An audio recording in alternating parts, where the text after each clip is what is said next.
Now, I'm going to apologise, this is going to be late. One, because it turns out all the videos I recorded over a couple of days last week, which was supposed to be for this week, managed to get sound damaged by various building works going on. I hadn't realised until I looked into them properly. And in this one's case, today, we've had more building work going on, but I didn't want to do the recording until everything had finished, including me calibrating and checking all the radiators. And with that, your brother starts woofing, and you start wagging your tail and looking at me very joyously. What's going on? The dogs are ganging up again. Is this part of some sort of mutiny plan to take over? I wouldn't bet against it. But anyway, sorry about this, and it's going to go up late, but it's Scuttlebutt 8. And it started off with an interesting question from Scottish Nerd. Having watched several videos where Admiral Beatty is mentioned, is it fair to say he approached everything from the perspective of a ship's captain? Yes, he did, pretty much. And that was... It's not the greatest mindset for the purposes of actually commanding a force, because it's realising when you're commanding multiple ships how they interact with each other. One of the things I often think which would have done Beatty in good stead is if he'd been a destroyer flotilla commander at some point in his life. If he'd had that opportunity. But by the time he was senior enough that he was getting involved in these things, and he was at a point of command, he was never going to get a destroyer flotilla. It was far too late in the day came about in his career. Now, wanting torpedo tubes on an aircraft carrier, you can understand the logic, but why do you want your aircraft carrier in torpedo range of your enemy? That's the question. The question is not as a captain, why would you be trying to torpedo your opponent? You want to get out of torpedo range. Guns are longer range. There is a good argument to having guns on as a self-defense at this point. Not 8-inch guns, because you should really not be duking around with that sort of thing, but having guns to drive off destroyers, etc., which might pest you at night, those sort of scenarios, sensible. Seeing as the British really did operate their carriers usually with a flock of cruisers and destroyers around them from pretty much the get-go, because of exercise experience in the 1920s, that's one of the reasons why the British were never quite as enamored with the idea of having heavy artillery on their carriers as other nations, because they didn't need them, they had escorts. He did treat his large command as a single ship, and the trouble is you don't have any staff training. To say there's not an Admiralty staff is one thing. To say there's not a staff academy, there's not anything to do that, is to be fully honest as well. Now, there is Greenwich, and that is a sort of Royal Navy Staff College, but they are more concerned about mathematics, science, chemistry, and training young officers than they actually are a staff college. And eventually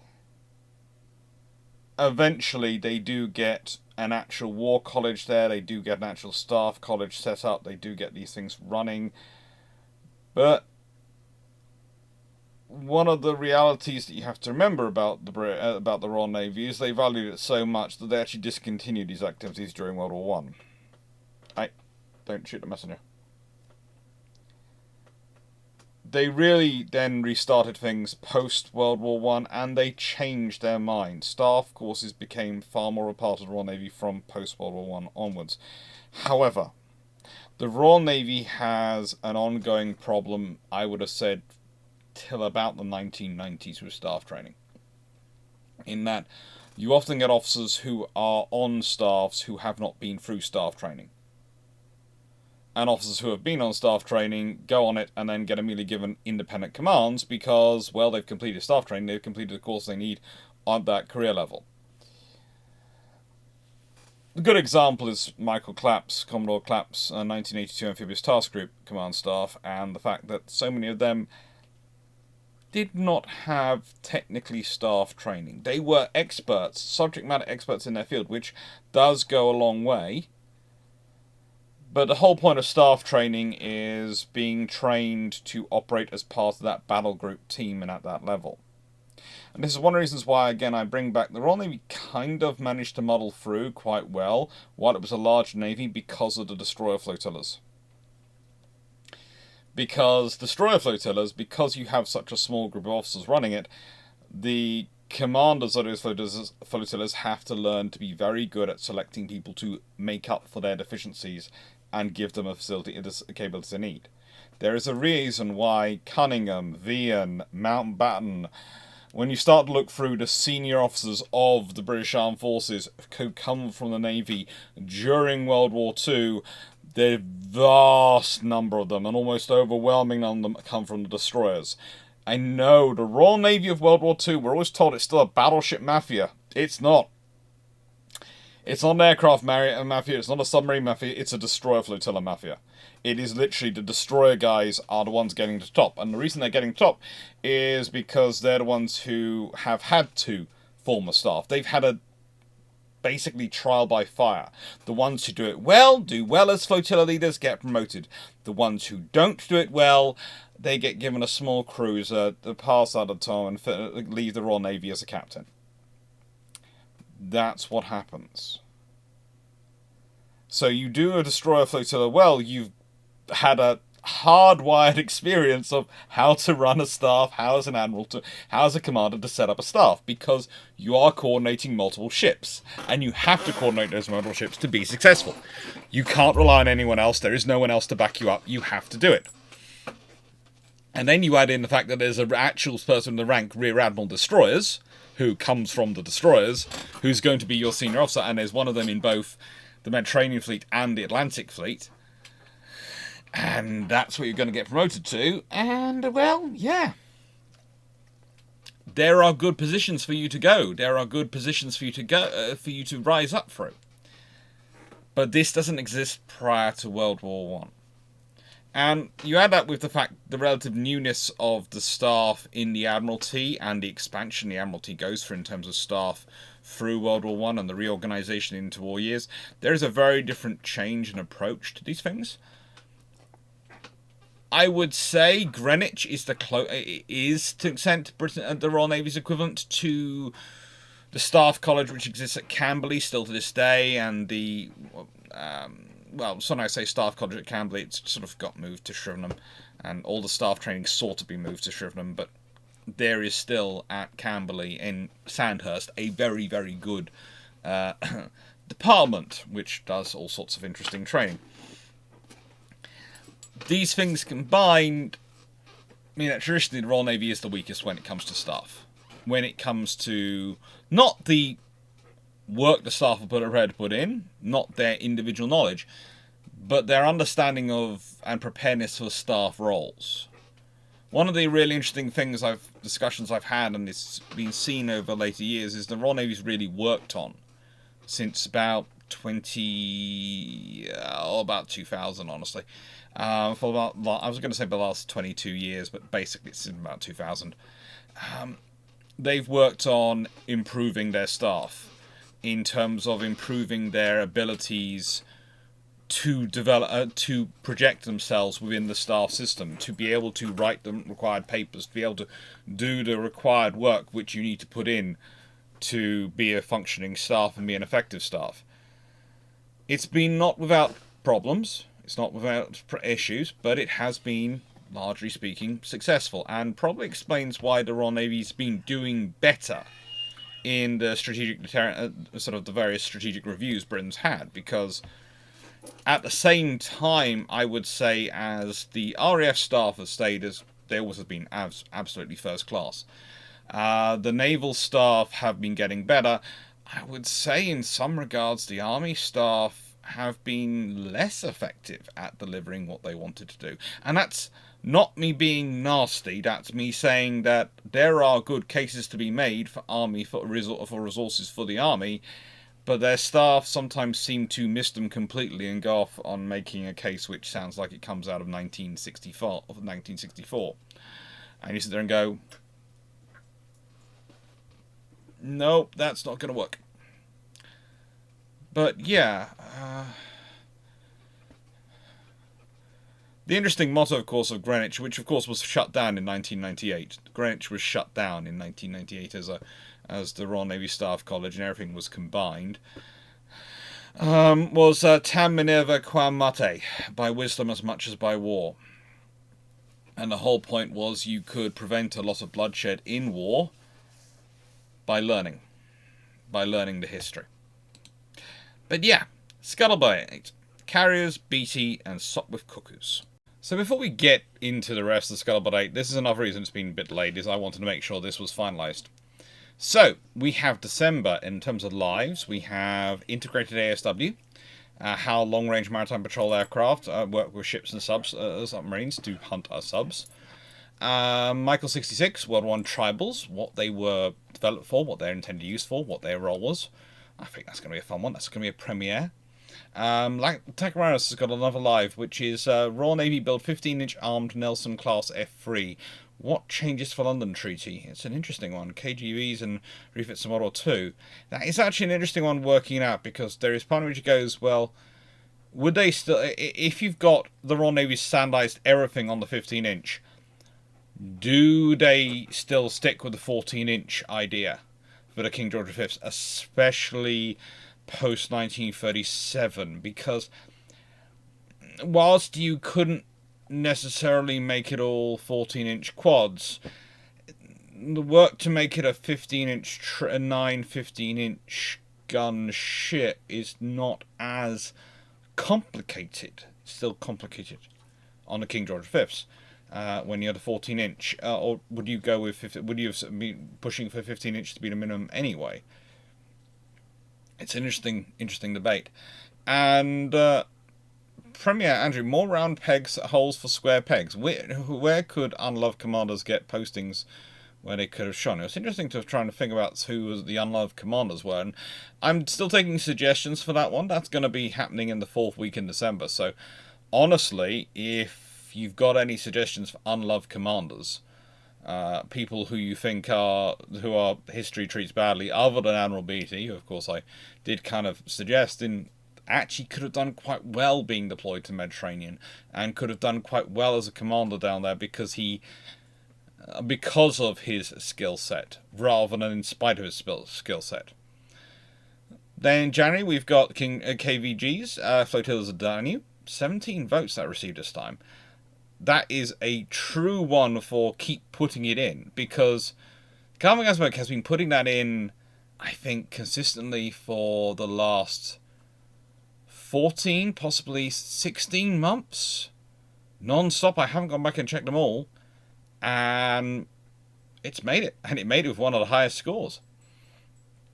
Then we got Nicky G's guard ships. What were they and why? Premiere. Then we've got Runon's. Admiralty manages to get a blank check for research and development from 1900 onwards. What happens? This was quite a scary one to work out with, but it's kind of a fun one as well. It's kind of a case of, what could the RN have done if they'd been able to give a blank check to their sort of the companies developing weapons? And the thing is, it's not guaranteed that everything will come out good, but quite a lot of those companies are so obsessed with competing with each other. There is enough competition that if you're giving a blank check to more than one company, it's when you give a blank check to one company, you run the risk of them running off and going, oh, we haven't delivered anything, just give us more money. When you're giving a blank check to 5 companies, and you're going, whichever one, and by the way, this is a blank check for research, whichever one who develops the best stuff, by the way, we'll be buying that, and that will be another blank check. That'll be another check for us building it. Yeah, that's a different matter. That's gonna motivate some interesting actions of the companies, especially if the Navy structures it as they did from about 1905, when they did have more money for R&D. And I can't see why they wouldn't in 1900, because most of the ideas are in existence at that point, and very similar people are still in charge. Pretty much the same people are in charge, but they're in slightly different positions. And then my 66 premiere, the Imperial Russian Navy, 1815-1904. Again, another one which has been consistently showing up, consistently in there, on and off for months, and has finally got the votes. Most achieved 15-ish votes, 14-ish votes. But yeah, 2 17s, 2 15s, 3 14s, and a 13. Out of roughly 200 and something votes cast, which if you consider I have a little over 200 subscribers, of which roughly 140 are paying subscribers who get to vote. I do like the idea of not of basically being able to try before you buy with Patreon. I do think that's quite a cool thing to be able to follow someone on Patreon, follow what they're doing, see how the things work, and then go, well, you know, I'd like to support this, I wouldn't like to support this. You get to choose. And there's also the fact that you can make votes. In this case, I did make the vote open for people to be able to buy access for just this Christmas one, and I will do that for future references. The Christmas one will be one I will always make, so you can pay a one-off fee and you can go and vote if you want for Christmas, the December and January lives. And yeah, it produced some good results, and these are going to be some interesting ones. I was surprised at some which didn't get through. I was kind of sad for some of the ones which got 12s. But no, it was because they were good. They're good ones. But then I was really quite happy about the ones which did get through. So it's always that case, because I always like the questions. The questions are always interesting. There was one about the Sorry class and later Royal Navy heavy cruisers that never were, and I thought, well, I've done some videos about that, but I wouldn't mind doing another. And yeah, it was all interesting. It was all very interesting. But let's get on with this. This was an interesting comment. This was a really interesting comment that I sort of looked into and thought, I'm going to talk about this one. I think the innovation versus implementation discussion swings rather sharply depending on type of technology. For ships, you're absolutely correct, but for easily produced short lead items, the pace of innovation is vastly increased. Look at radar and all its associated applications of World War II. Little but the concept existed at the outset, and huge leaps in electronics having made mid-war before it could become instantly valuable tool it was by the end. I realise this is the common phraseology put around radar. I realise it's the common phraseology. The fact is, it was being fitted to ships for air warning and air defence in 1938. It does exist. The main trouble for the British is that they were, in terms of radar production, is they were maxed out producing the radars for chain home and various other things, and keep producing better radars for those and radars for those sort of scenarios, and radar for aircraft, etc. They can never produce enough radars because they needed to churn up the factories more. And this is what those, to an extent, 2 extra years of peace by the Americans' time to go, actually, no, that technology the British were developing and we thought would be mildly useful has turned out to be really useful, so we'll invest a lot in producing the factories which produce those in large numbers. And the British also built factories in Canada for a similar reason. One of the things that's often forgotten about the British war effort, we concentrate on the factories built in Britain, and that's honestly on British historians as much as anyone, it's a detriment. But the British actually go and build quite a lot of factories in Canada, which is kind of, prior to America joining the war, sometimes the easier option, because you can get the machine parts from America. You can buy the factory. You can use the factories which make factory machines in America to supply parts to the factory in Canada, and then the factory in Canada can churn out the components you need for your armed forces, and which leaves the factories in the UK, which do churn out those things, to churn out the components for the factories in the UK, and to also churn out the components for the factories in the UK which get bombed, or the machines which get damaged or broken. Because people forget that the factory machines in World War II, some of the factory machines wear out. It's one of those things when you start going around and you start looking at results and going, oh, so they needed a new hammer in the middle of the war. And a steam hammer, that's a difficult thing to come by. But the bomb blast nearby had caused damage and caused the steam hammer to crack, because it's shifted its balance somehow, and so when it slammed down, it broke itself. And so you need a new steam hammer.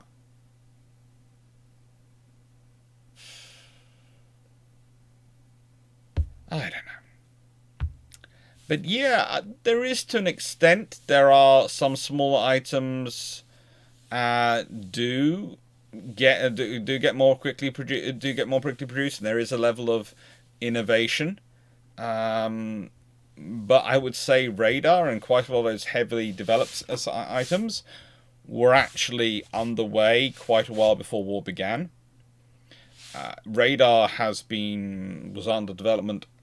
The first Royal Navy work to look into radar as a form of gunnery control you can actually trace back to prior to World War One. And that was mainly officers and people looking at the concepts and the theories and talking with scientists and engineers who were working on the very early ideas. But that sort of disappears during World War One because it's not practical during World War One. And they're concentrating on visual identification, visual gunnery control, because that does work. And then post-World War One, it takes a while to get started. There's the Depression, all these things. These big economic upsets do tend to upset research, because research tends to be, well, let's be honest. You might throw money at 10 projects to research, of which one might deliver in 10 years. Another 2 might deliver some point in the next 20 to 30 years. And maybe, if you're lucky, 2 more might pay off big in over the next 100 years. But 4 are going to completely look like you are pouring the money away. And let's be honest, the odds are most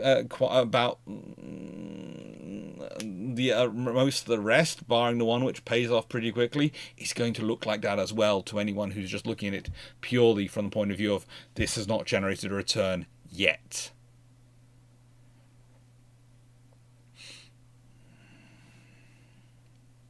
Now, as for radar's applications, the question is technology, are applications innovation or implementation?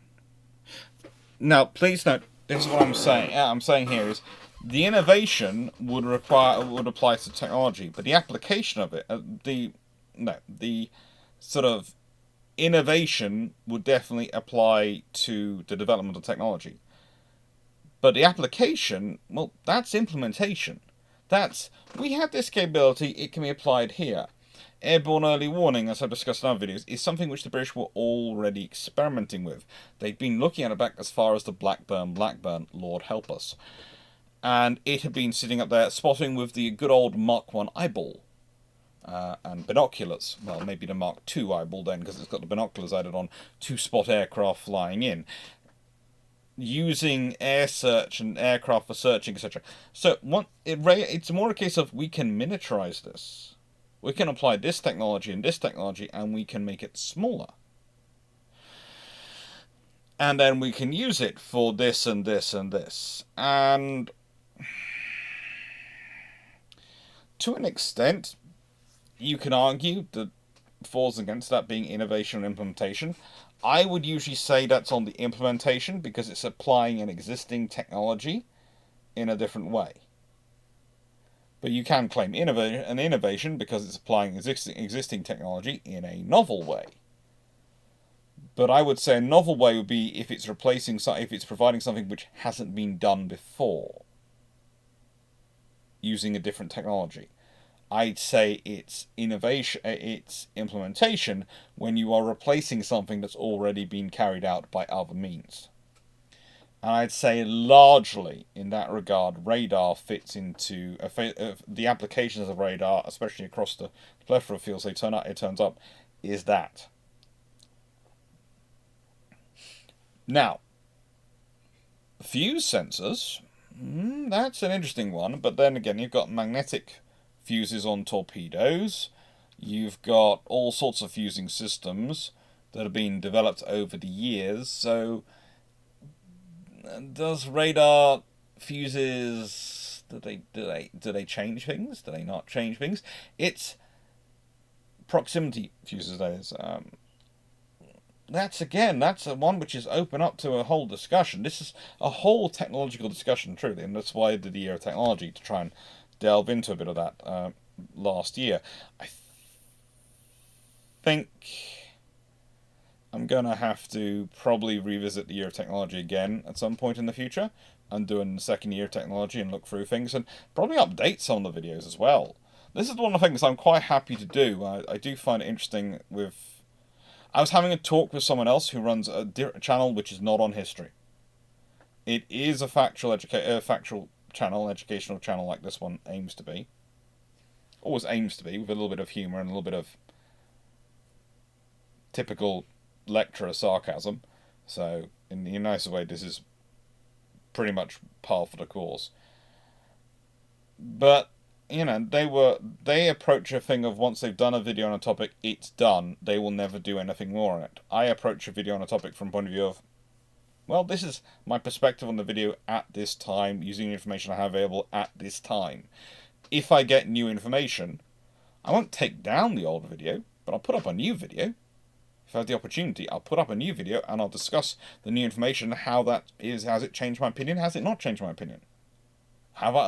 Was I wrong? Was I right? Was I wrong, but for a completely different reason? Because now this information changes your entire perspective on the situation, and therefore I was judging it from one angle, and now it's completely, you have to look at it from a completely different angle, and so there was no chance of me being right or me right, either being right or wrong, because I was completely off the plot, which is a whole different scenario. And I'm quite happy to say when I've been completely off the plot. There are times in my life where I have been using all the information I have available and I've come to an answer, and it turned out I've been using completely the wrong metrics, because I neither had the right metrics nor the right information. So I was completely off the plot. I wasn't wrong. I was beyond wrong. I wasn't even in the right zip code. Or postcode, depending on where you are. Zip code sounds so much better for that line than postcode, though. So, now, I will say this. There are a lot of these. I kind of put Scuttlebutt 8 on too many, and I underestimated, lost track of how many there were. They were way, way too many. So I cut down some of the ones from Indipt, because there were quite so many and they're quite so long.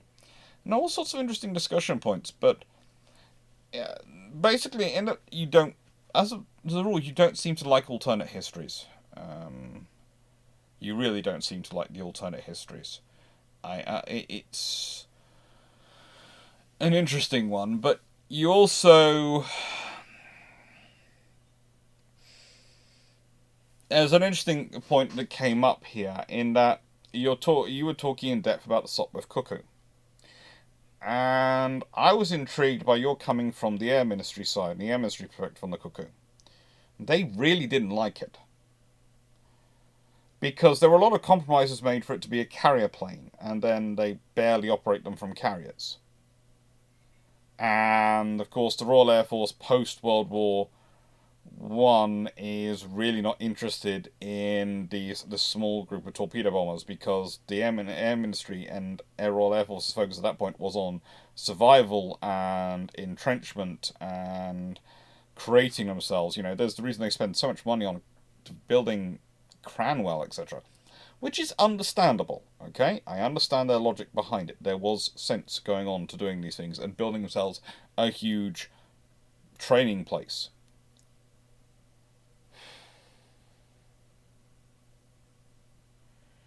Now,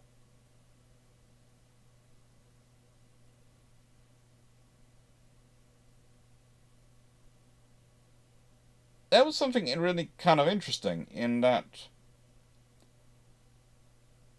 you were talking about aircraft flying from Norwich to Wilhelmshaven and all these things. The Royal Navy really wasn't expecting them to operate that far. They really weren't worrying about the ranges as much. It wasn't operating, it was supposed to be almost taking off, flying over the horizon, and then reaching a point at which they can navigate over land. Not flying from Norwich to Wilhelmshaven. And it was not supposed to be a one-way trip. It was supposed to be returning to the carriers.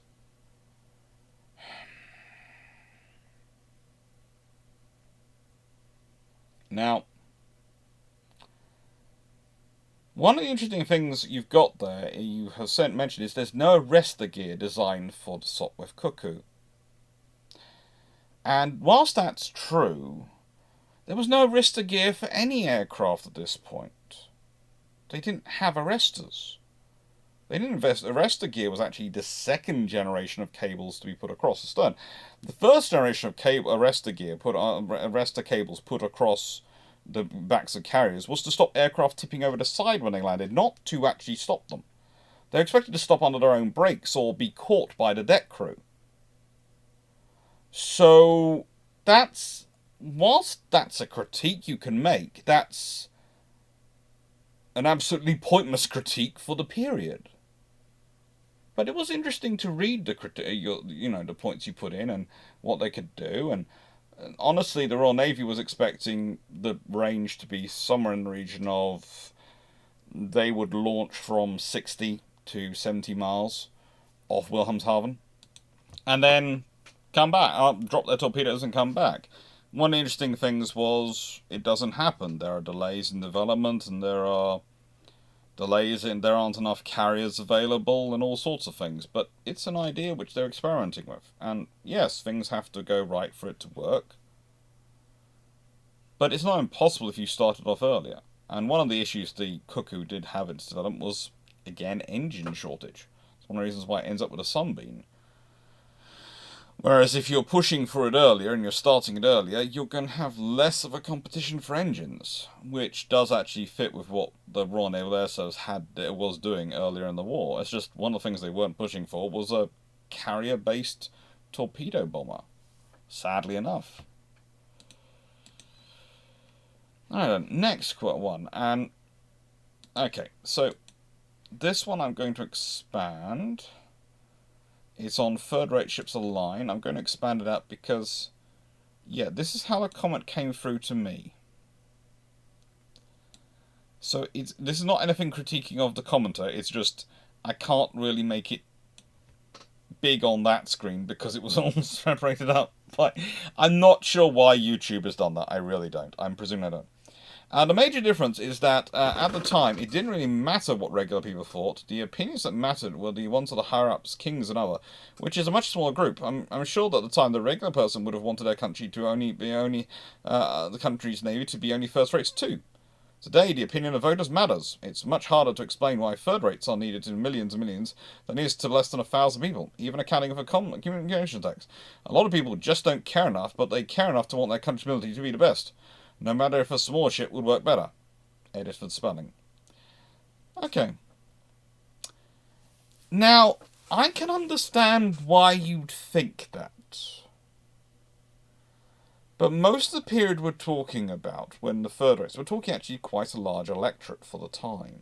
Okay, it's not universal electorate, but it is quite a large electorate. And the major people that the Royal Navy tend to be making their cases to is the middle class, not the upper class. The upper class will always make a case for the army. They tend to join the army. They tend to buy the commissions and enjoy becoming generals in the army. That's what the nobility focus on. The Royal Navy has to persuade merchants. Bankers.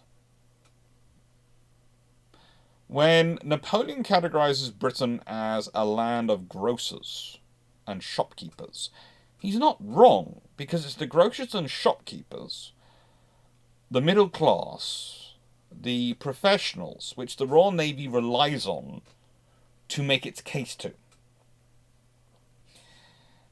And the thing is, they do this in a period where those people, especially, usually are, how do I put this, focused on learning and showing their nature as being gentlemen, as Renaissance men.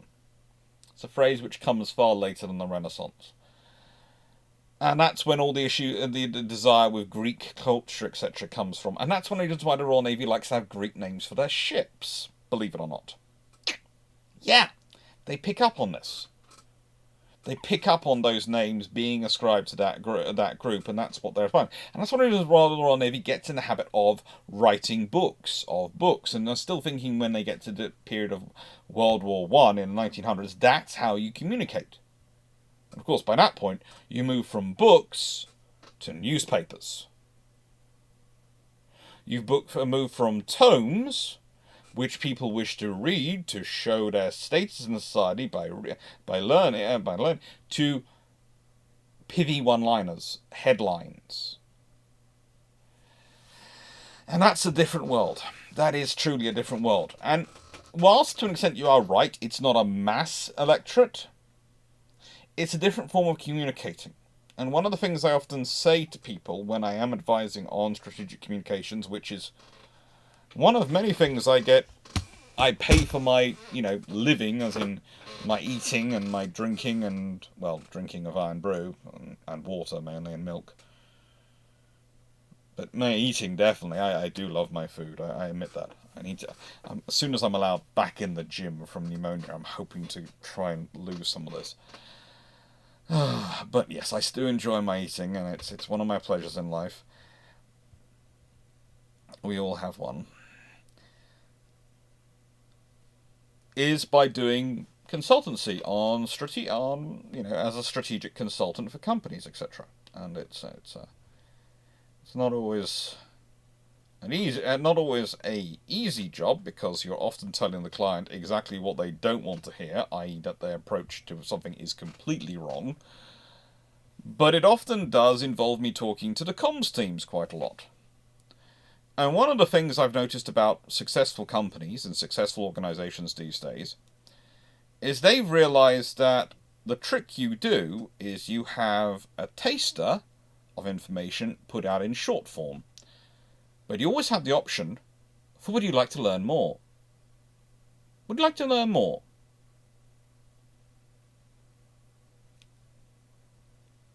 And the reason you have that is because what we're dealing with often with a large society and a large electorate is you will have, for any topic, you will have tasters and consumers. There's a difference between the two. Consumers will see what's popular or what's trending and will tend to go with that on that line because it's not their area of specialty knowledge, and they presume the herd, the wider human population, there are enough people in there who know that they are the guiding things, that it's doing the right thing. That's sort of the psychological thing. And please note, I am simplifying this and not getting into the massive qualities of this completely, because it's not my area of specialty. This is me simplifying what's been explained to me in a way I can explain it, and it's rough but ready, but it works. And then you have the tasters. Now the tasters, they are the people who set the trends on that particular topic. They're the ones who will go dive off, and then they will be the ones who will start being the early informers of tweeting or something, or sharing it on social media or whatever today, and they'll be the ones who'll talk about it. Now the thing you have to hope is that your tasters are suitably informed. They are also often the hardest group to inform, because they will often be tasters not just on one topic but multiple topics across what their interests are. And everyone will be a taster on some things. So the point is with this scenario is that there are people who are tasters on some topics. They won't be tasters on everything. And people will be consumers on some topics, but they won't be consumers on everything. But you're also reliant on another factor in there, is how good on average are the tasters on this topic at communicating with the consumers. Now, they will have that comes from both sides, in that it's also how much knowledge do the consumers have as an average consumer already, to make it easy for the tasters to communicate with them, because the tasters will normally be people who are quite interested in a topic, so will talk in ways which are reflective of being interested in a topic, so we'll use phraseology, linguistics which go with that topic, and the consumers will hopefully be able to understand what they're talking about. And when I say hopefully understand, is because if I say the word Jutland to you, I would expect most people to know what I'm talking about. But if you watch the recent Who Wants to Be a Millionaire episode, you'll realise that actually not everyone in the UK does know what I'm talking about, and that's a problem. So I would have to be more specific. I have to talk about the Battle of Jutland at sea in World War I. And then everyone knows. Does that make me a good taster for the fence? I don't know. But that's the sort of thing you have to think about. if you're a taster or consumer. You have to think about, if you're a taster and if you realize you're a taster, then you have to make a conscious effort to make sure, are you communicating well with the consumers? And it's the trouble is when people think that there are going to be people who are going to be tasters on every topic. It's like if you go to a celebrity and you try and get them to talk about something. If they are not recognized by the consumers as being a taster in that topic, and that is one of the issues, if not, for example, if I think was it Katie Price a few years ago in the UK who started giving stock tips on X just to see as an experiment to see if people listen to her. The thing is, most people probably didn't, I think, from memory, because they're not perceived as a taster in that topic. They're perceived as a consumer. So it's a really interesting dynamic to deal with, and I think possibly one of the problems we get is that I've seen, whenever I talk about third rates and these things, I see people talking immediately about the high-low mix. And they don't explain the high-low mix. They presume the people listening to them already know what the high-low mix means. And that's already exclusionary in language, and I don't like using that phrase, but it's the one which makes sense. When you start using the linguistics of your of your thing, and you're presuming other people they're going to take what they understand. Not everyone's perception is going to be of the high-low mix of what your perception is of the high-low mix, and that's the other trouble. We all have our own ideas of what comes from our head, so you have to explain what your version of high-low mix is. It's like, I asked a question the other week about 85% solutions, and judging from some responses, I didn't explain what an 85% solution was satisfactorily. I didn't explain it well enough. Versus 75% solution, which is, by the way, the definition is a Sherman tank.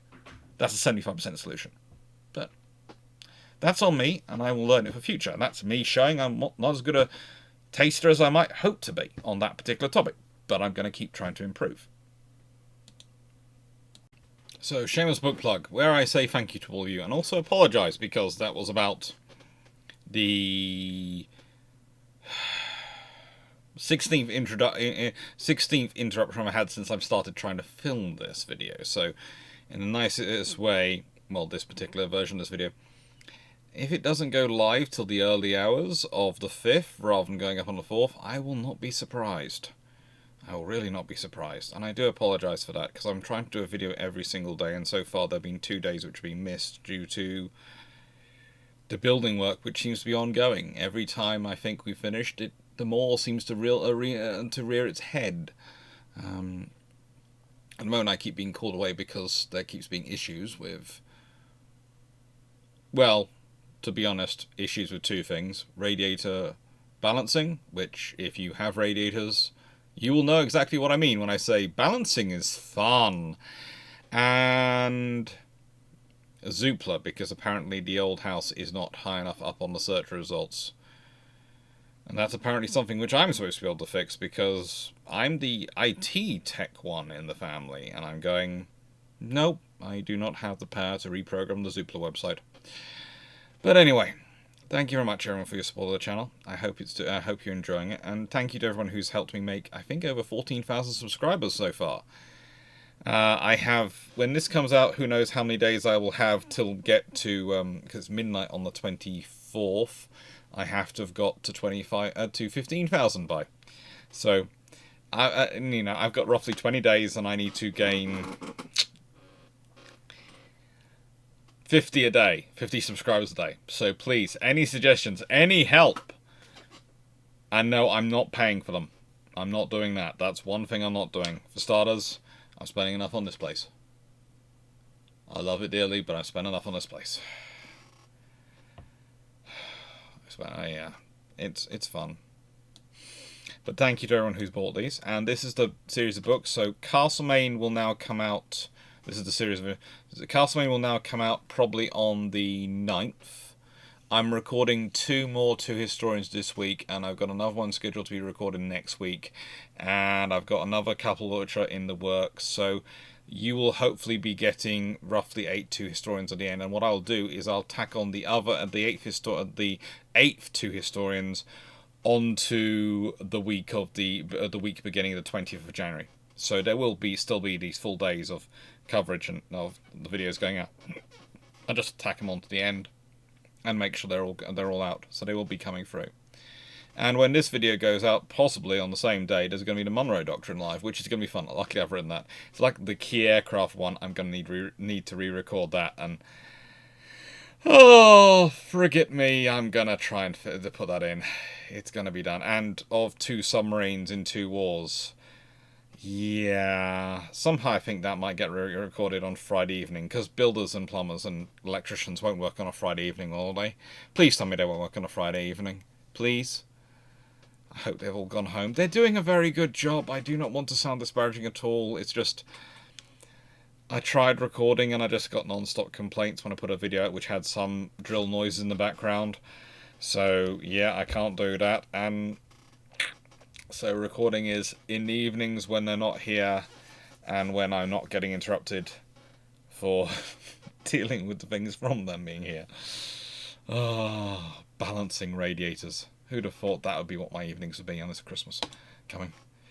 But yes, back to the topics. Now this was an interesting question because according to Graham C's Trice, aircraft carriers can't operate out of sight or in high-threat environments anymore. No carrier can outrange a land-based missile. And missile-slinging submarines can operate well outside any ASW screen. You can improve their defenses, yes, but you eventually get to the point where juice isn't worth the squeeze. Which honestly is a phrase I have never expected before to see, but I learn new things every day.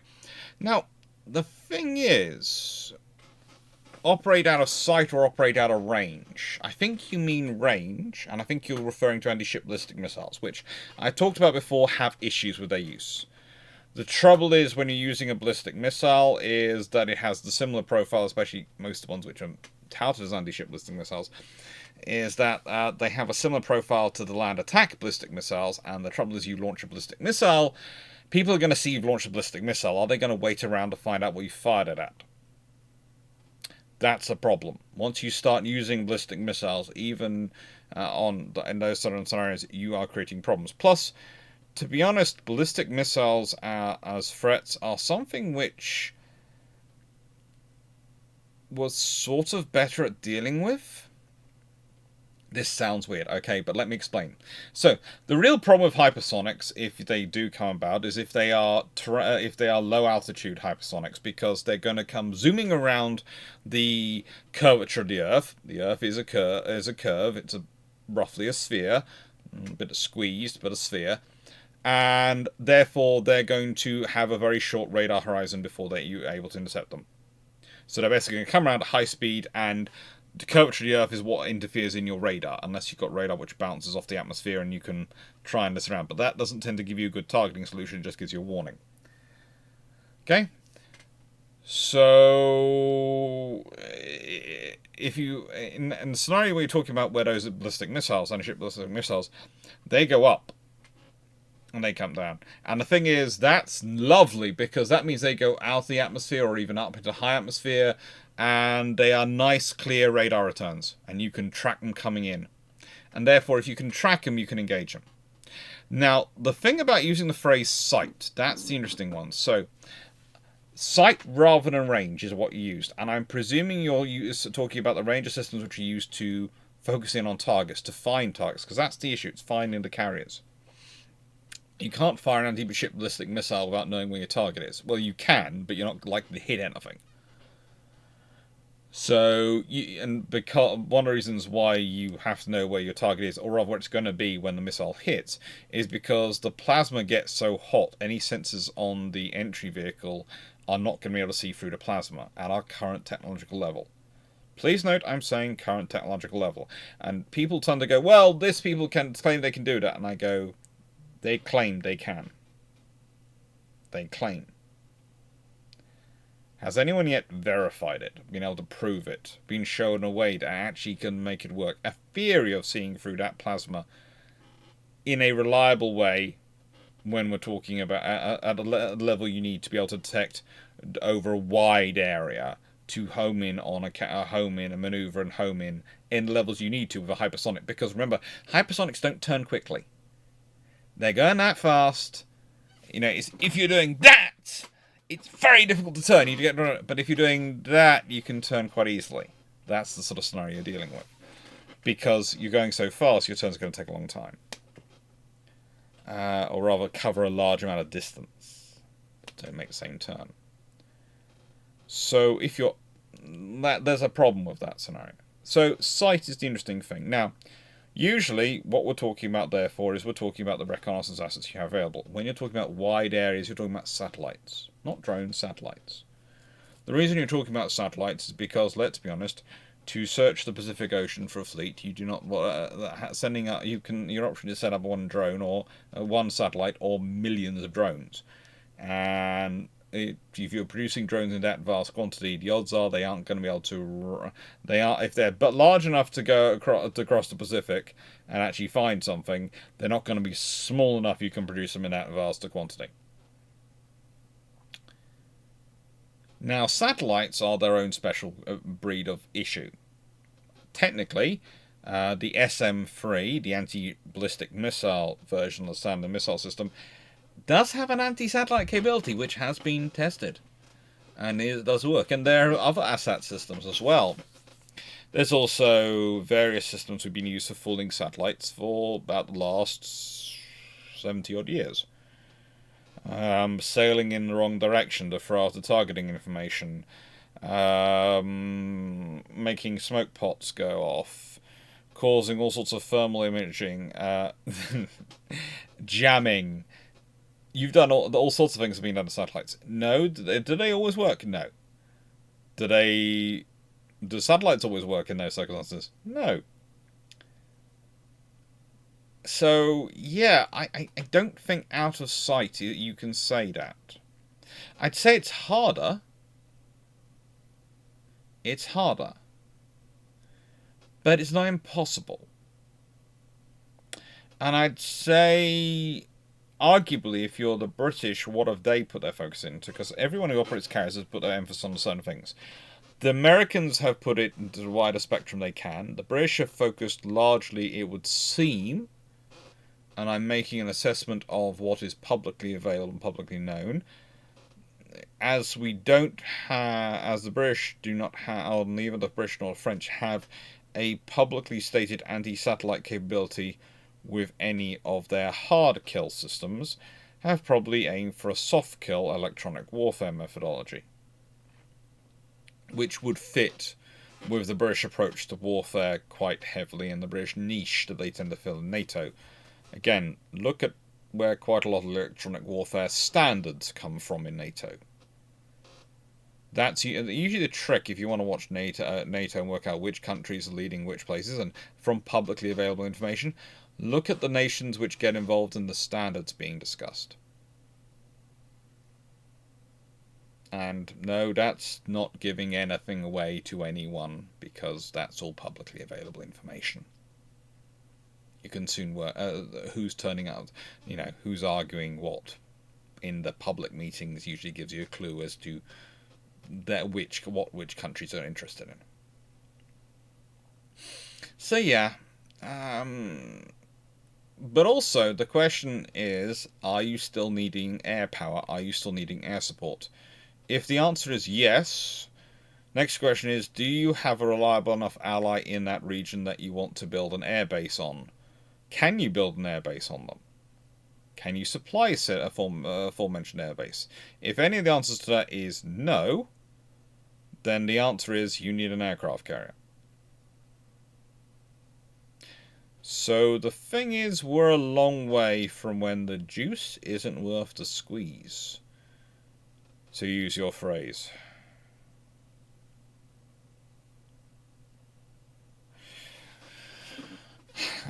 But that usually refers to...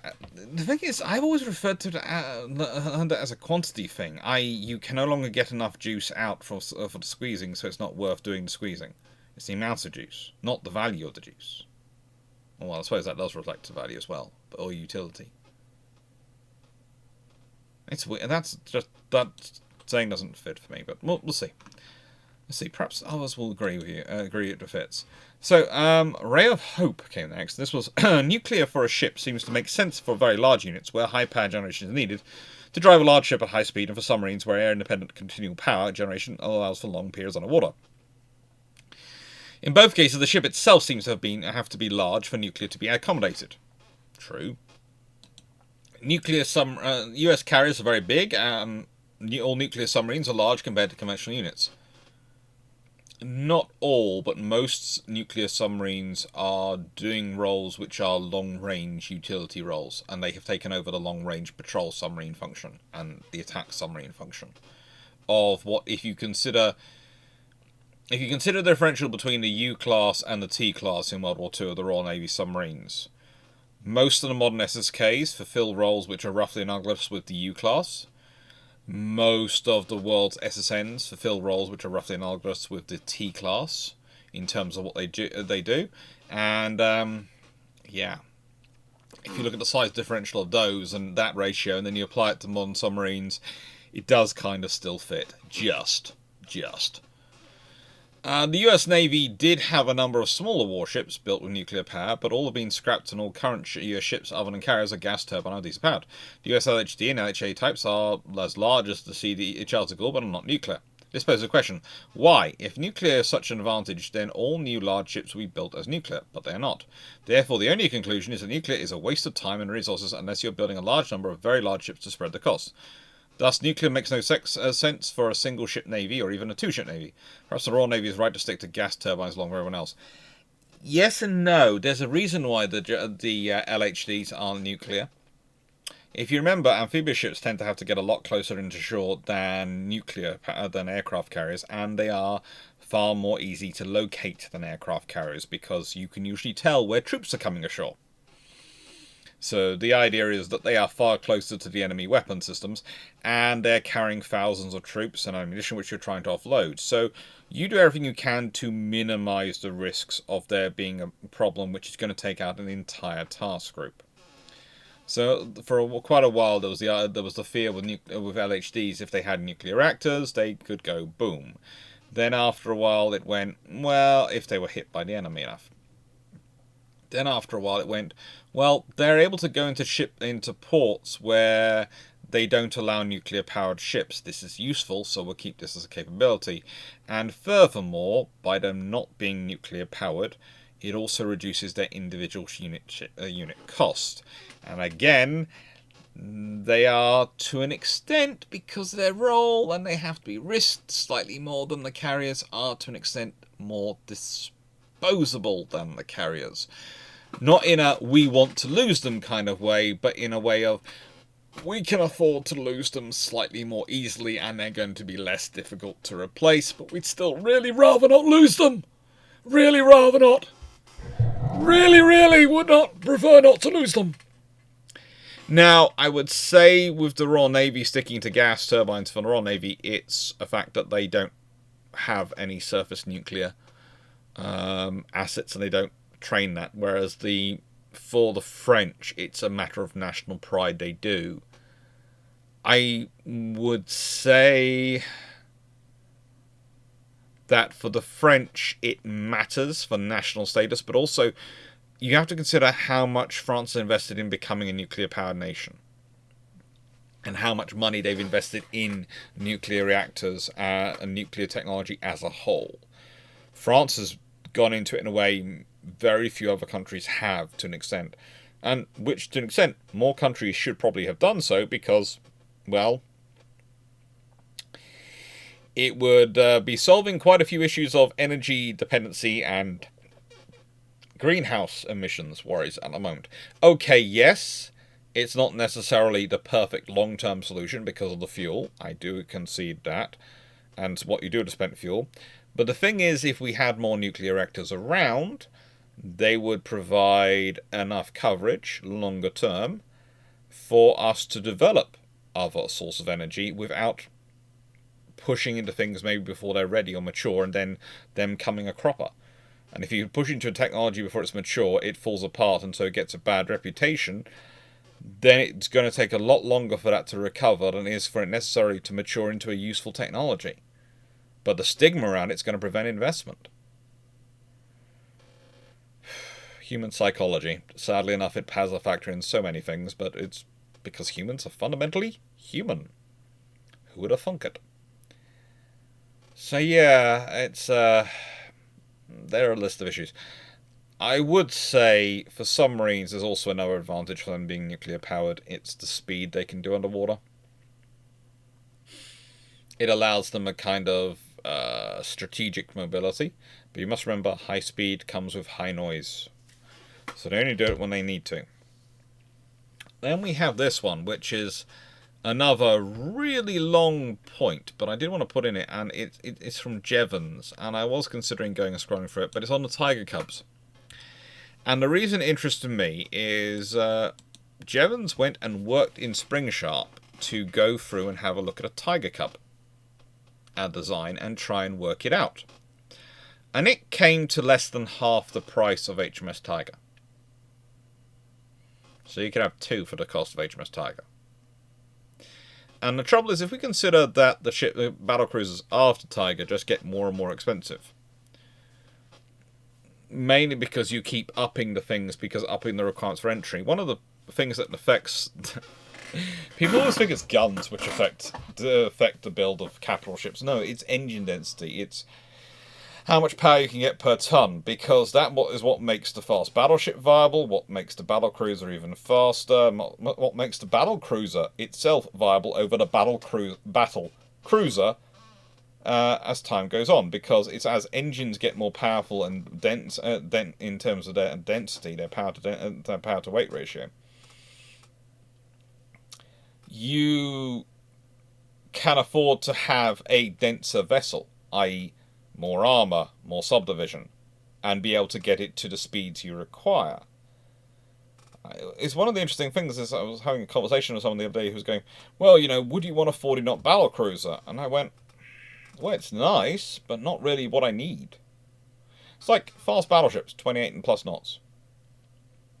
Battle cruiser in that period, I should be aiming for something in the region of 33 to 36 knots. Now, someone's going to turn around and go, the Iowas. I would go, yeah, because the Iowas have got the most dense engine power plant known to man at any mankind point. They are the only ones for whom, at fast battleships, what the speed they're doing, make it sensible perhaps to consider a battle cruiser of 40 knots. Because again, if you take a Iowa class down to the density level of a battle cruiser, let alone a battle cruiser, you could be talking a vastly even faster vessel. But what's the point in it? That's the thing, and once you're reaching the Iowa's level of speed, there's not really much advantage to going faster. You see, the difference between going between 18 knots and 24 knots is you've got 30% faster, 33% faster. Difference between going 36 knots and 40 knots is you've got a ninth faster. You've got a little over 11% faster. How much help is that really on a strategic scale?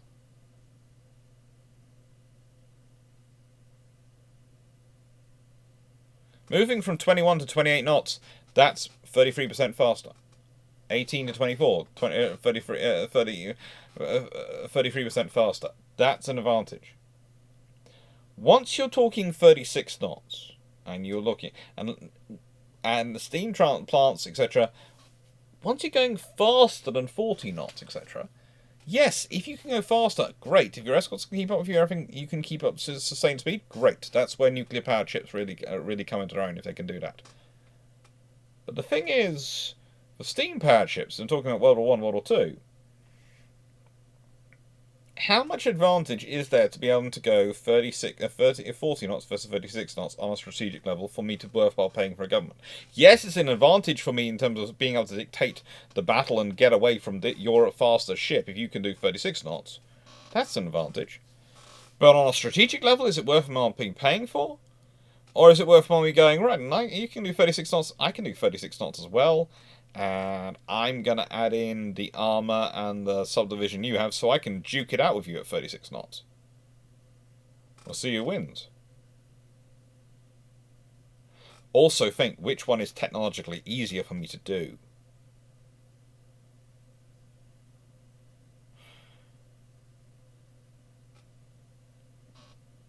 So that's the thing. That's why we start to see a coalescing of speed into the once we get into the 30s, and that's why things tend to hover around certain levels, because the honest advantage to giving you more speed is how much is this going to give me at a certain level. When you've got a world which is going 12 knots and you can suddenly go 18 knots, you are fantastic. You've got a 50% speed bump. Even 18 to 21 knots. That sounds not like much, but when you think about it, that's more than 15%. That's a 16 and a bit percent, well, 16.6% speed increase. That's starting to be a useful speed advantage. And that's the 3 knots which allow you to define what the enemy's going to do. This is why I sometimes argue the Queen Elizabeth class, because of some decisions made during their design and construction by people who are being ultimately too conservative for their own good, and listening to others persuading them too much for their own good, to an extent fail. They are its first attempt to build a fast battleship, and they fail because they stick to regular boilers, not small tube boilers, and they fail because of some of the judgments they make about their hull form in terms of length. If they've been slightly longer, if they've gone with small tube boilers,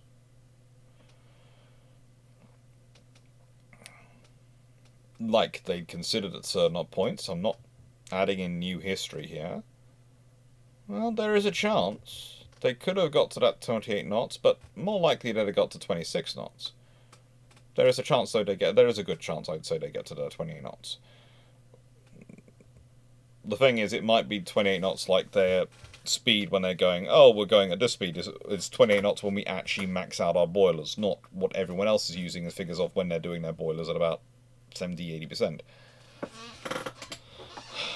But there again, that changes again to Queen Elizabeth class when they get modernised. It's all fun. But no, this was a really interesting write-up to see, and thank you, Jevons, for doing it. That's why I added you in here.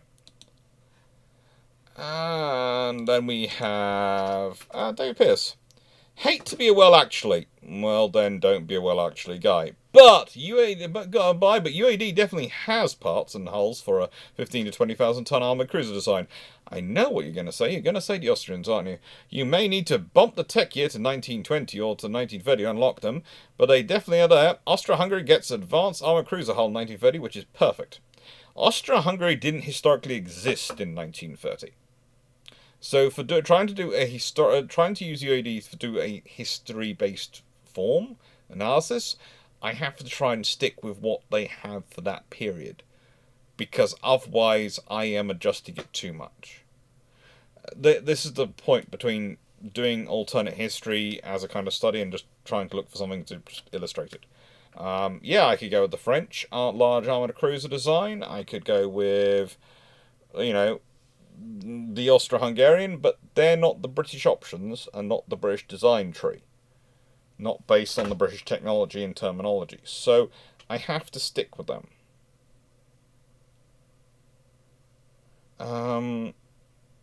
So that's why I did what I did and what I showed. As I said, as you point out, you'd have to underspec it and all those things. And yeah, I tried to keep it as accurate as I possibly can. I can understand your point, but that works if what I wanted to do, what I was looking for was to illustrate it, not illustrate it for an alternate history, where I was trying to keep it as close to the potential history as possible. Because that's the latter of what I was doing. So that tends to be the guidance when I'm doing these things. So yeah.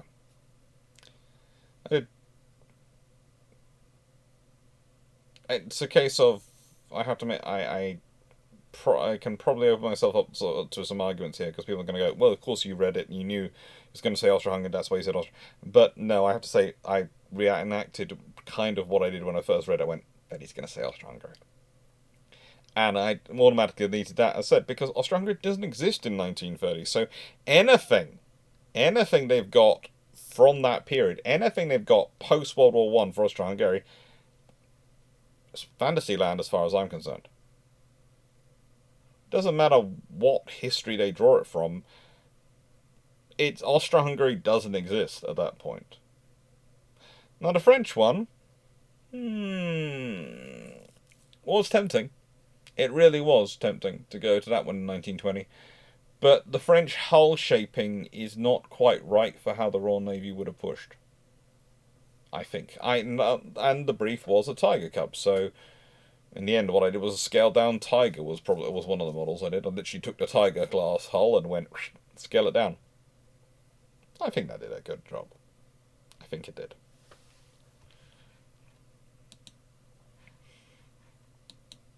Okay, next one.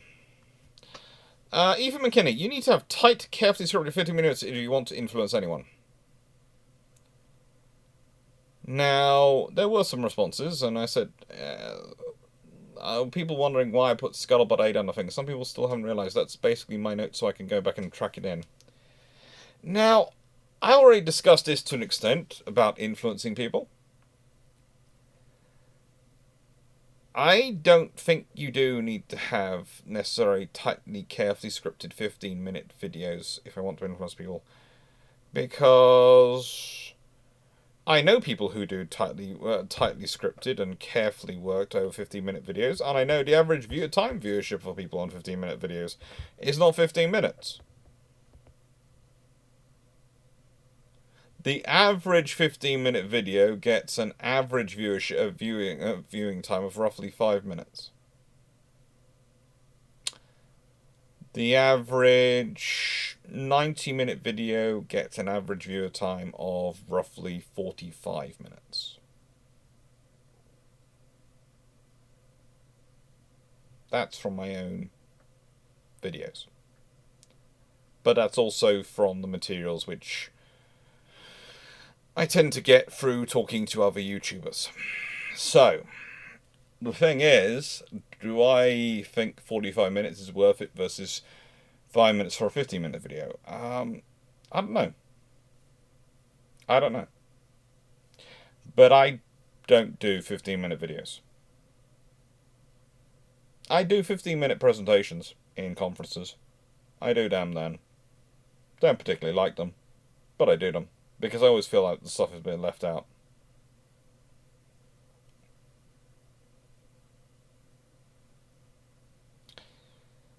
It's not my style to do shorter videos, and Ethan, you bring this comment up quite often. I would say there are people who are better equipped, more skilled at doing the shorter videos. With me, I'm about the context and the nuance. And when I want to influence people, I don't really look at my YouTube channel to do it, realistically. I treat my YouTube channel as a place to hopefully give people the information to go and make their own mind up, to go and find their own sources, to go and find their own things to go and make the decisions. I don't have a view of this as influencing people. Realistically, as I said, there's tasters and consumers. I do understand that, and I might classify myself as a taster in certain defense topics. But I don't consider myself an influencer. I consider myself a place which people might go to for more information, and I try and give them the information. I try and give them both sides of the argument, even the side I disagree with, because I think it's important to do that. Even the side I disagree with, I try and present.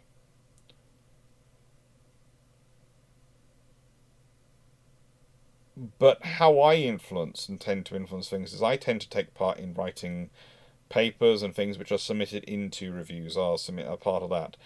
And those are very different than what my lectures are like, or my books are like. Those are very much political briefing documents. they will have bullet points at the front. They will have that key page of bullet points. Then they will have more, that gives people a quick, easy, quick and dirty, as I tend to call it, at the front of key points. And then it will go through and it will present everything. And at the front of every single chapter or section, there will be a couple of key bullet points about what's in that section. And then there's a question, so you can scan through it quite easily. You can scan the points at the front, and if you want to read more, scan through and see the documents, see the key points you're supposed to be taking out, clearly highlighted, and then you can go and read the sections which you wish to. That's a political briefing document. It is usually 10 to 15 pages long, and usually no more than, with pictures in there, 3,000 words. Usually somewhere around 2,000. Okay?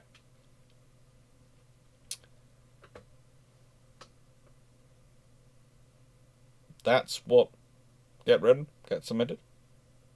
They tend to be jointly authored with other people, with me usually providing the academic, writing skills and back up to people who are retired servicemen and women, specialists, occasionally providing the strategic overview, strategic arguments, phraseology. There was one paper which I loved where you can tell the bit I wrote in it, because there is a bit which compares building the armed forces structure to an IKEA bookshelf.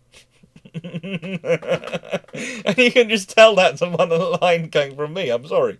You can. If you go and scan through various submissions, you can soon you can know the ones where I was listed as an author or wasn't listed as an author. You can soon tell, if you spend enough time listening to my videos, which ones I've had a hand in, because you can pick up on the phraseology.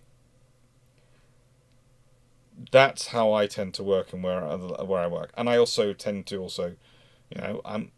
the amount of journalists, I'm always happy to chat with them.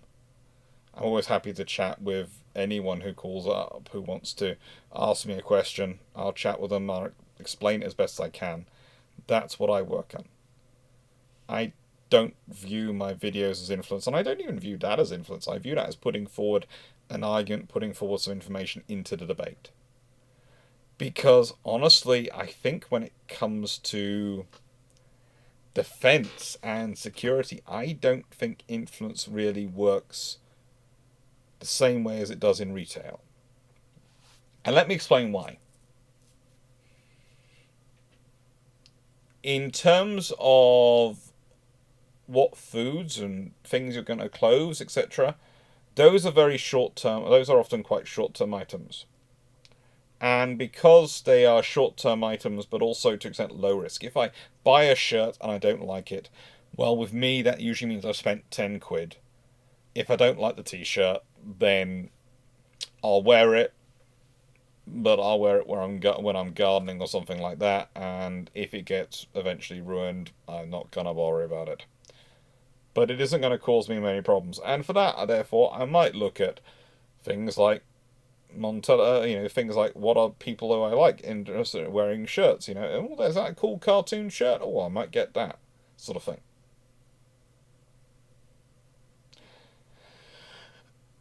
And that's something where I'm going to look for influence people. But if I'm thinking about, let's say, car insurance or house insurance, well, then I'm probably going to apply a little bit more force, and I'm going to be less concerned about what others are doing and more concerned about what suits me. That one I might call up friends on and see what they're doing and what they've done, friends who are in a similar situation. So that's not influencers, that's me looking at my friends, similar situation. And this is the point at which I talk about tasters. And the earlier tasters versus consumers. And tasters, one of the things that's interesting about tasters is that their value is, in many ways, in their perceived value according to the consumer.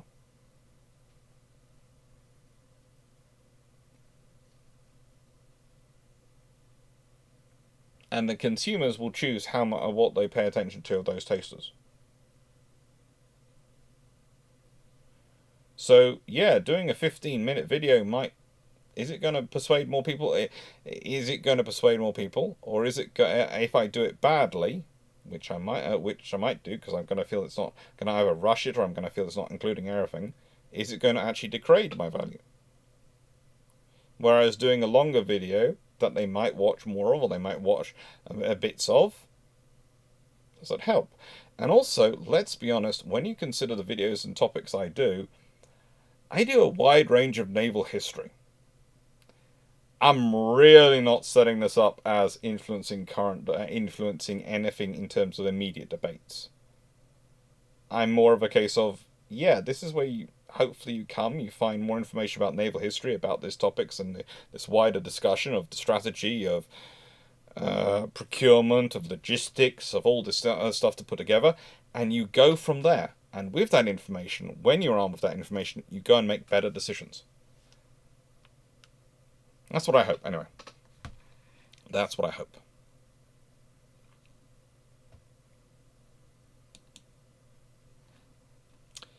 Right, the next one is a rather interesting one. And again, it was quite a long one. This one came from what happens if Britain has a Malta off the coast of Germany, World War II. And this one was rather an interesting discussion. I did put this into this because it started off with someone, and all power to them. They had one perception of what they thought I was saying, and then they realised what I was actually saying. What I was actually saying, talking about, was if Germany can no longer import from the Baltic, and potentially the British can not only resupply the Russians at will, but also support amphibious operations along the border coast of Germany, I cannot see how the war would last that much longer, as Germany would cut off from so much that it needs to fight. And pretty much that's the thing. There's also the point that I think in any scenario where the British, and the whole thing was around Heligoland, and how if you'd forced the battle there and the British had won it, what would have happened. I think that the Germans, it's going to sound strange, even the threat of amphibious operations, not even having to mount them, the threat of them, is going to force the Germans to be in a situation of where do they deploy troops. You have to remember, later on offences in the war they get them from the Russian front.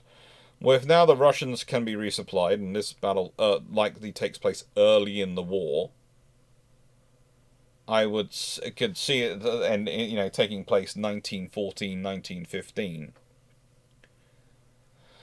And the British get the control of that scenario, and they also are cutting off trade in the Baltic for the Germans, but also were able to, and please go to the video for the full details of this. This is the Heligoland Light video. They were able to do that. Well, that's a problem. That's a problem for the Germans. And then the Germans also got a thing of where are the troops going to come, where do we draw troops from to defend our coast? And defending your coast with troops, that's not a good scenario. You don't want to be doing that. You're going to be anywhere you put your troops, I just land somewhere else. So that means you have to put your troops everywhere I could land.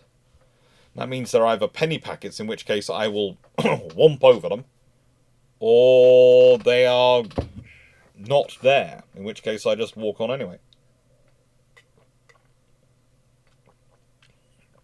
Or you have to give it so much of your army, you cripple your formations elsewhere. It's a strategic nightmare for Germany. My view is the peace that would come about would be something along the lines of not the same as Versailles. Okay? If you get a peace treaty in 1915, I don't see the Kaiser being forced from power. I don't see Austro-Hungary being broken up by the Allies. It might be, but it might not be. There are going to be very different issues. You've not had quite the same life lost by the British and the French in the fields and the Somme and the Passchendaele and all those things. So, yeah, you're going to have Verdun and all those things. So, you're going to have a very a different scenario in the peace treaty. You're also going to have the fact that Germany is going to be defeated by sea, but not by land. And that's going to cause a difference. You're not going to have had troops on German soil or marching onto German soil when the treaty is created. So I think you'd end up with a very different Versailles. I don't think you'd end up with different Germany afterwards. I think you'd end up with a different Europe afterwards. Interestingly enough, you might actually get a peace that lasts a bit longer afterwards. It's going to depend on the economic position. It's also going to depend on what happens to Germany, etc. But the thing is, if you don't have the fall from power, and if you have the fact that, okay, we got defeated at sea, I could see the Navy being made the scapegoats. The Kaisermarine would probably be better. Tirpitz, probably. It would probably be shifted quite quickly onto Tirpitz, and the idea of building a fleet to try and beat the British and failing shamelessly. And yeah, that'd be a whole interesting discussion. But yeah, be a different world. Next one. Where's this one? Right down. Oh yes, this was this gentleman. Solo Renegade on the Battle of Santa Cruz. Japan was not US's technological peer in World War II. US had variable time, had VT, approximate diffusers, nukes, jets, radar, better aircraft, better engines, computers, better materials, better manufacturing and quality control, better fuel act. Yeah, Japan was. I'm sorry if this is a shock to you, but in 1939, 1941, they are within peer range of America and Britain and all these things. They are. Yes, the Americans are better in some things. The Japanese are better in others. The problem for Japan is they're not able to maintain being a peer and fight the war. With all the other the issues they're doing. They're still developing stuff. They've still got interesting stuff coming along and capabilities coming along. They just aren't able to resource it to the same volume as the Americans. And it basically boils down to the same problem which I've talked about for all the Axis forces. If you have a treaty scenario where the treaties break down not in 1930, anything earlier than 1937, if the treaties break down in 1935 or 1930, Lord help them, then the trouble is for the Germans, due to the Treaty of Versailles, they have been cut so behind. The Italians have limited infrastructure, and the Japanese have limited infrastructure and limited population, and both the Japanese and the Italians have limited infrastructure. The Japanese also have limitations in terms of their modernization program and industrialization program of their population is still ongoing.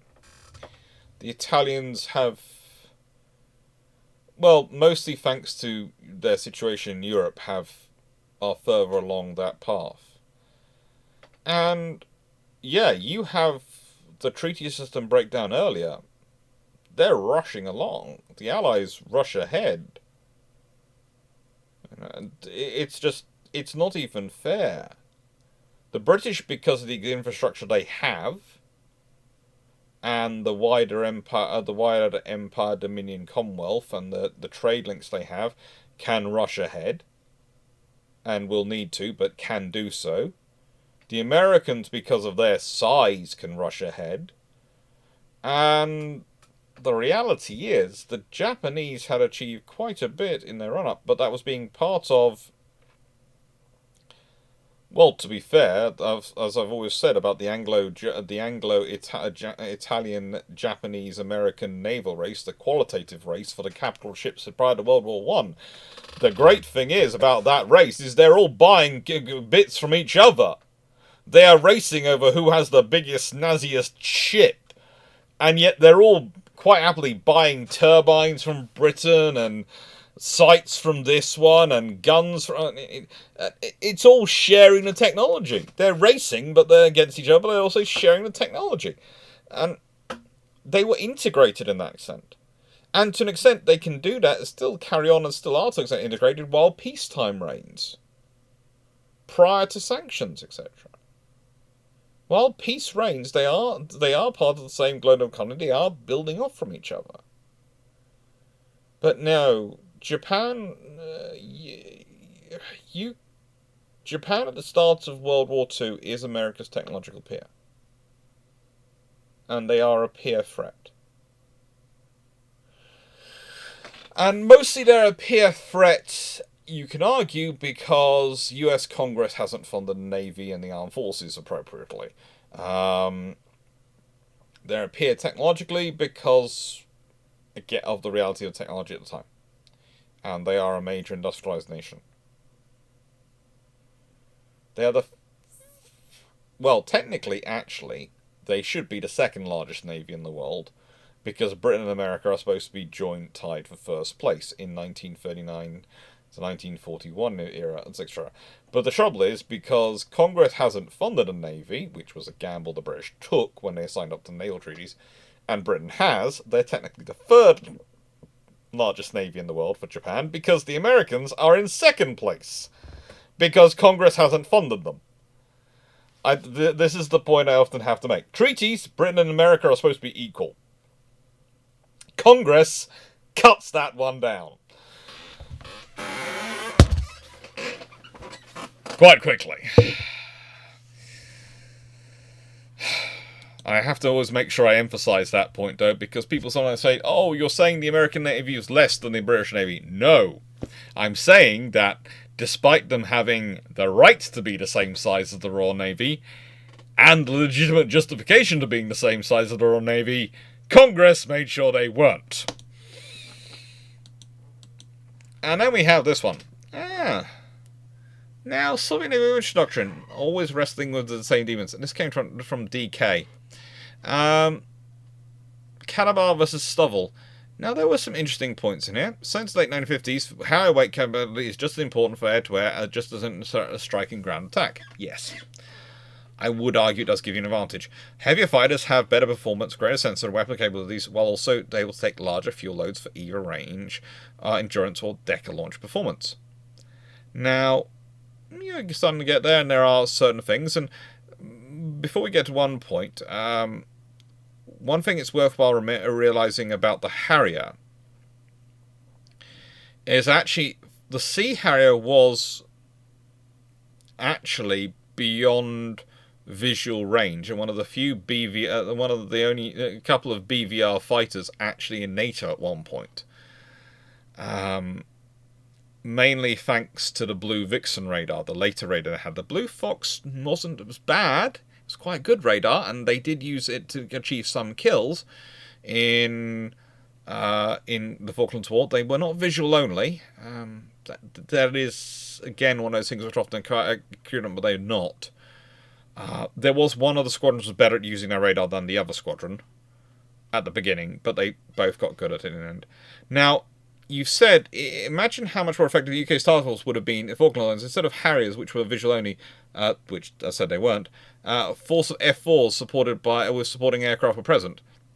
Well, the thing is, the Harriers are in dividing the scenario. You're not just adding the F4s into that scenario, you're adding in supporting aircraft.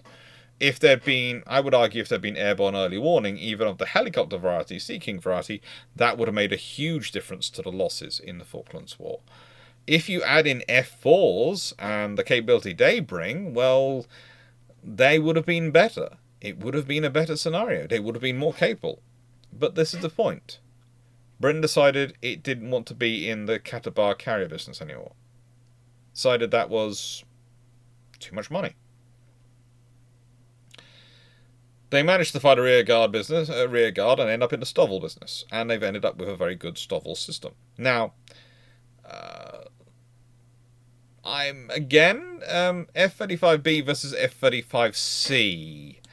You've put that they have over double the range. And I was confused because I went, no, I'm fairly sure it's not the same. And when I've checked the official, and we work off the unredacted figures here, the unredacted figures, it's the wiki rule, which people sometimes don't understand, and I always clarify it's not that I get my information from Wikipedia, it's when I'm talking about modern systems online, or in any scenario like this, I use Wikipedia as if it's on the stat stated on Wikipedia, no one gets in trouble if I use it. No one potentially gets in trouble.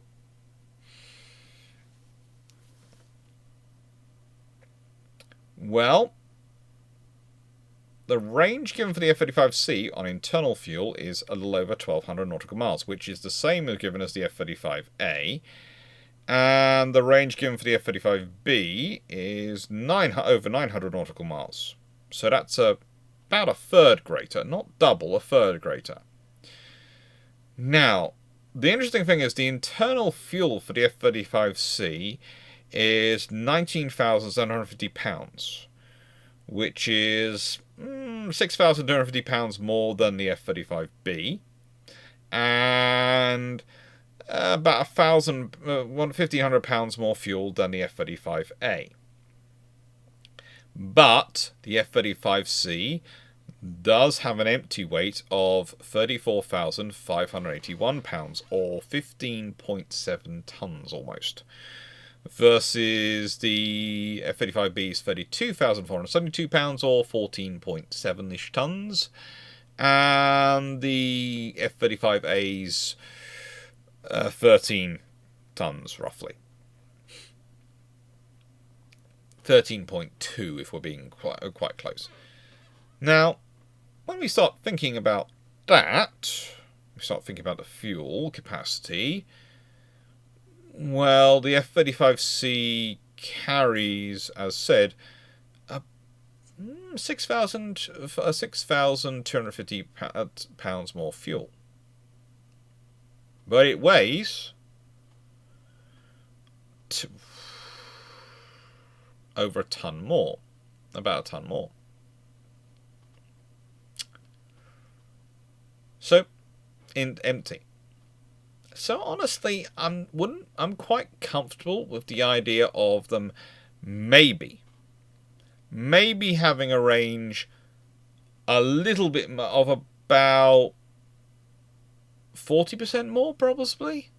But it's listed as being 33% more, and I think that's within the realm of likelihood. Maximum of 40% more, I'd say, going off the publicly listed figures. I don't think that equates to double the range.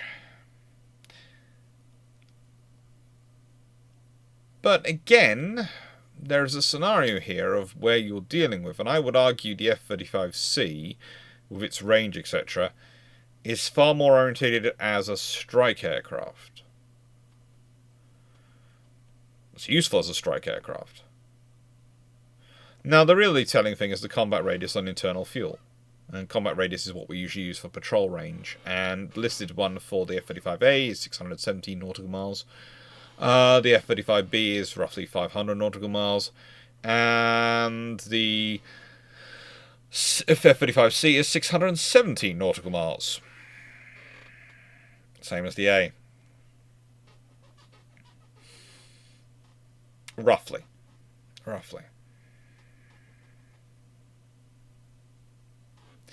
It is not the same aircraft in terms of those scenarios. But, yeah. I'd say it still makes sense in terms of Britain and operating two carriers and depending on deciding to go with a joint force of aircraft, because again, you have to remember, always put in like this the situation when they're making these decisions, they were thinking wars of choice. So instead of having a carrier force for the carriers and the Royal Air Force getting their own independent strike wing and having those things, no, they would operate a combined force, which would have 4 squadrons.